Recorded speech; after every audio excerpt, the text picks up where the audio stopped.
سابق وزیر اعظم میر غلام مصطفیٰ خان جتوئی کے خلاف نازیبا الفاظ استعمال کرنے پر جتوئی اقوام نے سبی پریس کلب کے سامنے احتجاجی ریلی نکالی۔ احتجاجی ریلی کی قیادت میر بولان خان جتوئی نے کی۔ ریلی کے شرکاء نے سبی پریس کلب کے سامنے پہنچ کر ضیاء النجار کے خلاف شدید نعرے بازی کی۔ سبی میں اقوام جتوئی نے اپنے محبوب لیڈر میر غلام مصطفیٰ خان جتوئی کے خلاف ضیاء النجار کی جانب سے نازیبا الفاظ استعمال کرنے پر جتوئی ہاؤس سبی سے ایک احتجاجی ریلی میر بولان جتوئی کی قیادت میں نکالی گئی،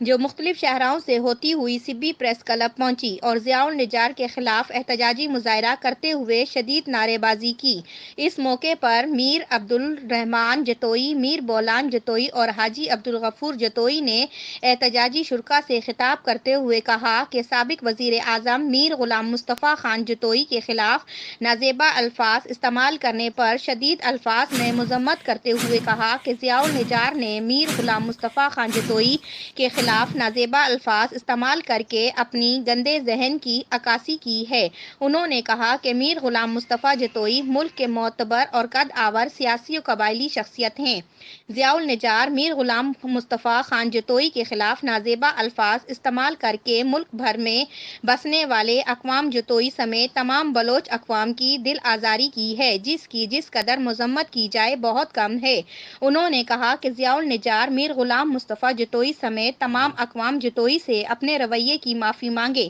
اور اپنے الفاظ واپس لیں۔ انہوں نے کہا کہ اگر ضیاء النجار نے میر غلام مصطفیٰ جتوئی سے معافی نہیں مانگی اور اپنے الفاظ واپس نہیں لیے تو اس کے سنگین نتائج برآمد ہوں گے اور ملک بھر میں ضیاء النجار کے خلاف اقوام جتوئی احتجاجی مظاہرہ کریں گے۔